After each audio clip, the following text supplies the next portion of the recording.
నా పేరు పురుషోత్తం శర్మనండి. నేను 2019 నుంచి అక్షర చిట్ ఫండ్స్లో 50 నెలల చిట్టి 10 లక్షల చిట్టి కట్టాను. జూన్ 2019 నుంచి జూన్ 2023 మట్టుకు 45 నెలలు కట్టి చిట్టి లేపానండి. చిట్టి నాకు 10 లక్షల నుంచి నాకు 8.5 లక్షల చిట్టి రావాలి. ఇప్పుడు జూన్ 23 నుంచి దాదాపు 1.5 year అయిపోయింది.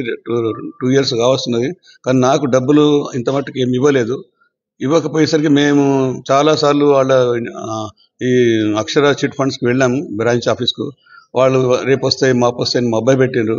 కానీ ఇంత మట్టుకు కూడా మాకు డబ్బులు రాలేదండి. ఈ డబ్బులు మాకు తొందరగా చెల్లించాలని మా యొక్క వినతి.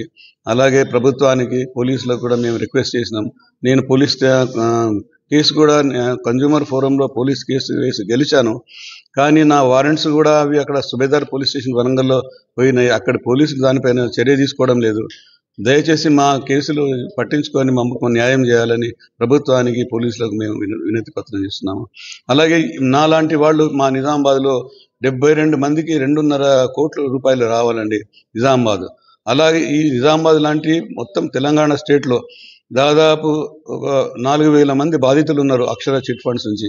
దీని చైర్మన్ గారు పేరాల శ్రీనివాసరావు మరియు ఆయన భార్య డైరెక్టర్ శ్రీవిద్య, వీళ్ళిద్దరు కలిసి దీన్ని నడిపించి వేరే వేరే వెంచర్స్ పెట్టి ఇప్పుడు ఇంతమంది బాధితులను మోసం చేసి కరీంనగర్, వరంగల్, ఖమ్మం, హైదరాబాద్లలో వాళ్ళు వెంచర్స్ చేసిండ్రు. ఇప్పుడు ఆ వెంచర్స్లలో ప్లాట్లు తీసుకోమని మమ్మల్ని అది కూడా రెట్టింపు డబ్బులకు తీసుకోవాలి, లేకపోతే నీ పైసలు మీకు రావు అని బెదిరిస్తున్నారండి. నాలాంటి వాళ్ళు చాలామంది ఇంతమంది సఫరర్స్ ఉన్నారు, సీనియర్ సిటిజన్స్. మేము మెడికల్ ట్రీట్మెంట్ కోసం దాచుకున్న డబ్బులు, మిగతా చాలా మందికి పిల్లల పెళ్లిళ్ళని, చదువులని చేసుకున్న డబ్బులు కూడా ఈ 2 సంవత్సరాల నుంచి ఎవరికి న్యాయ పైసా ముట్టడం లేదండి.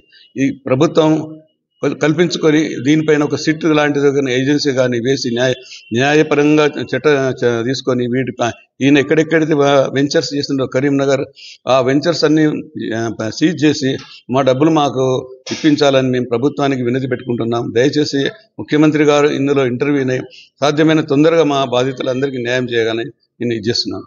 అలాగే పోలీసులు కూడా మాకు సహకరించాలని. ఇందులో చాలా మట్టుకు లో క్లాస్ పీపుల్ కూడా చాలా మట్టుకున్నారు. లో క్లాస్, మీడియం క్లాస్ వాళ్ళ సీనియర్ సిటిజన్స్ బాధితులు ఉన్నారు. కాబట్టి దయచేసి వీళ్ళందరికీ న్యాయం చేయాలని మేము ప్రభుత్వానికి వినతి పత్రం చేస్తున్నాం. నా పేరు దేవిసింగ్ అండి, మాది నిజామాబాద్ జిల్లా. ఇక్కడే నివాసం ఉంటున్నాము. అక్షర చిట్ ఫండ్లో 2019లో 10,000 గ్రూప్ నందు నేను జాయిన్ అయ్యానండి. ప్రతి నెల రెగ్యులర్గా కట్టుకుంటూ 47 నెలల దాకా కట్టాను. 47 నెలలు అయినప్పుడు చిట్టి సెటిల్మెంట్ చేసుకొని నాకు 8,79,500 రూపాయలు వస్తాయని చెప్పేసి అన్ని నెఫ్ట్ చెక్కులు ఇచ్చారు. మాకు నెఫ్ట్ చెక్కులు ఇచ్చిన తర్వాత 8 చెక్కులు ఇచ్చారు, 1,00,000 రూపాయలు చొప్పున ఒకటి. అవి ఒక్కొక్క నెల ఒక్కొక్క వారం గ్యాప్ ఇచ్చి మేము మా ఏజెంట్ వస్తారు, అమౌంట్లో జమ చేస్తాము. నెఫ్ట్ చెక్ ఇచ్చారు, పోస్ట్ డేటెడ్ చెక్ కాదు, అకౌంట్ పే చెక్ కాదు.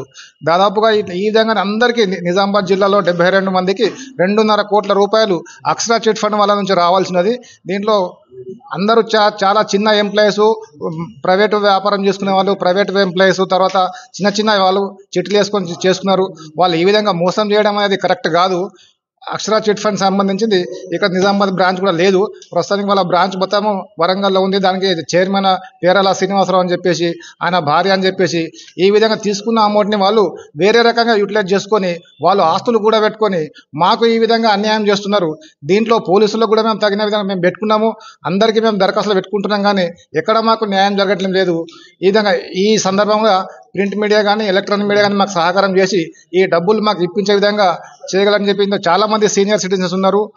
ఇప్పటికే దాదాపుగా లక్షలాది రూపాయలు అతను కోట్ల కుంభం జరిగింది. రాష్ట్ర వ్యాప్తంగా 4,000 మంది బాధితున్నారు.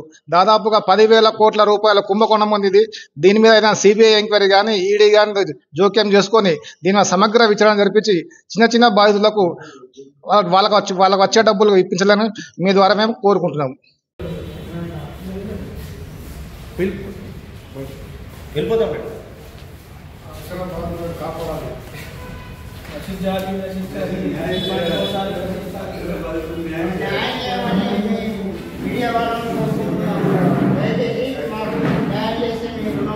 తీసుకుంటాము.